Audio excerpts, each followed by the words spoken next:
Kopi John, jadi orang harus nekat. Berkait dengan Kopi John harus nekat, kita juga akan membongkar masalah mafia proyek yang terjadi di Kabupaten Bengkayang saat ini.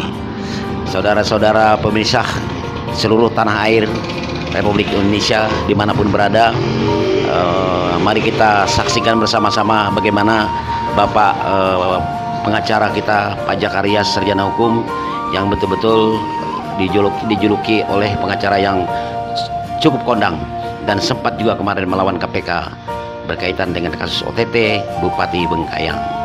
Seiring dengan itu, kita juga sekarang akan mempertanyakan kasus mafia proyek. Pak Jakarias, selamat sore. Selamat sore, Pak.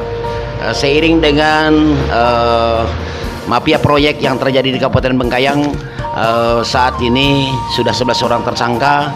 Kemudian bagaimana Bapak melihat kasus itu, Pak? Mafia proyek di Bengkayang sudah lama terjadi. Jadi sejak pemekaran Bengkayang sudah terjadi mafia proyek. Jadi di sini terlibat pejabat daerahnya, pengusahanya, termasuk masyarakat biasa juga terlibat dalam mafia proyek. Jadi kalau bicara mafia proyek tidak hanya melibatkan unsur Pemda Bengkayang, tapi juga melibatkan kontraktor dan masyarakat secara umum.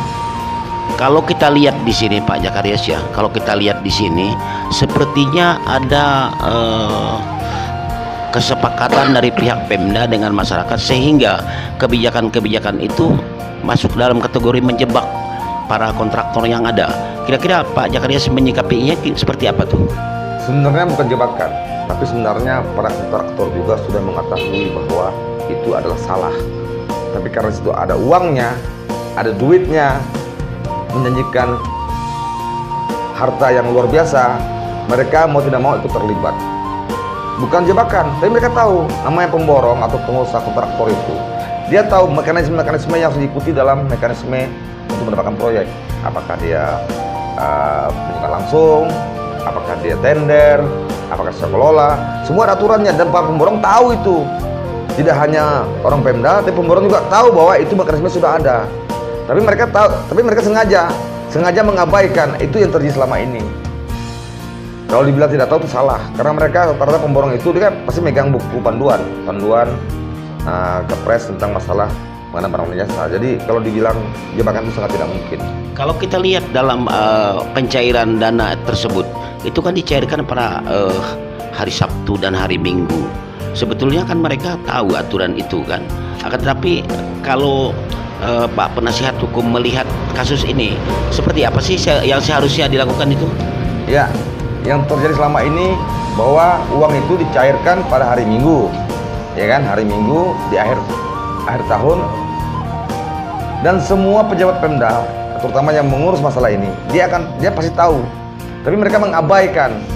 Nah, inilah kelemahannya. Mereka mengabaikan karena menganggap bahwa orang lain tidak mengetahuinya. Nah, apapun yang dilakukan oleh pejabat atau pengusaha sepanjang itu melanggar undang-undang, suatu ketika pasti akan muncul masalah, pasti akan muncul, akan terbongkar semuanya, akan terungkap. Jadi mereka mengabaikan, bukan tidak tahu, mengabaikan sesuatu yang aturan seperti begini, mereka laksanakan lain. Nah, inilah sehingga menimbulkan masalah besar bagi Bengkayang.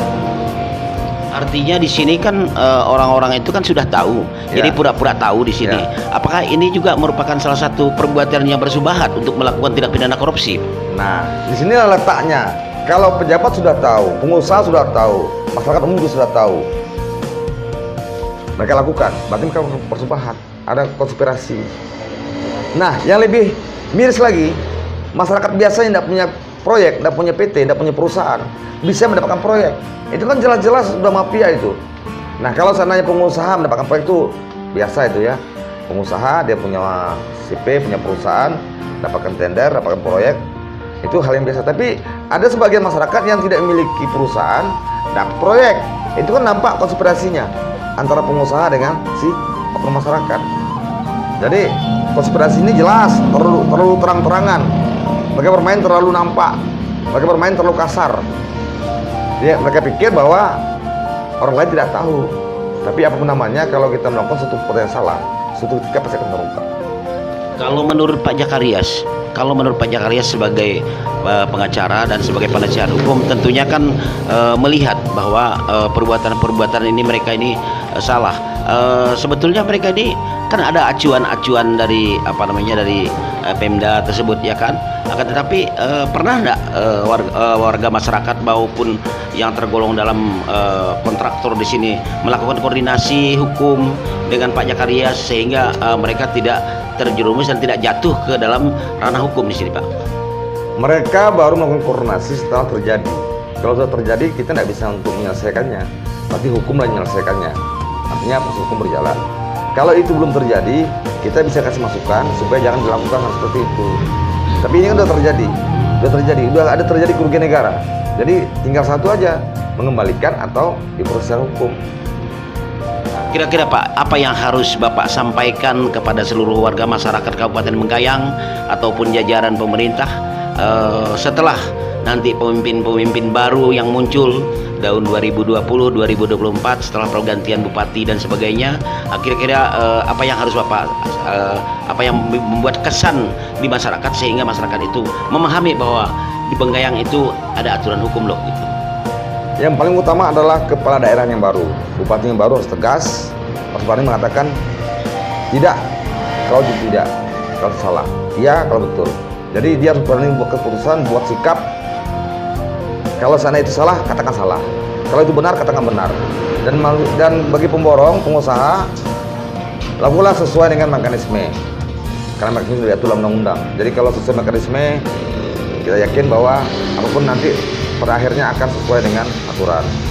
Dan masyarakat sebagai seorang kontrol harus mengawasi, mengingatkan kalau seandainya ada beberapa kontraktor, pengusaha ataupun Bengkayang yang salah, diingatkan supaya ke depan agak lebih baik.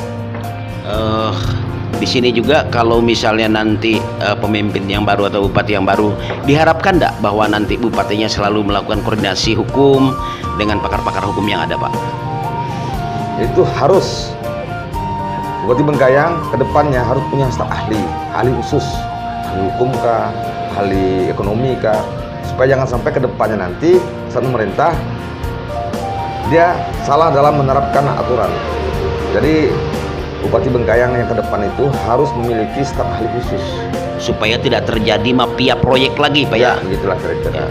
Baik pemirsa, bahwa inilah hasil wawancara kita dengan Pak Jakarias, pengacara yang cukup dikenal di lapisan masyarakat terutama daerah Kalimantan Barat dalam hal ini, dan beliau juga mengharapkan apabila nanti pemimpin yang baru selalu melakukan satu koordinasi hukum, kemudian jangan sampai nanti terjadi mafia peradilan.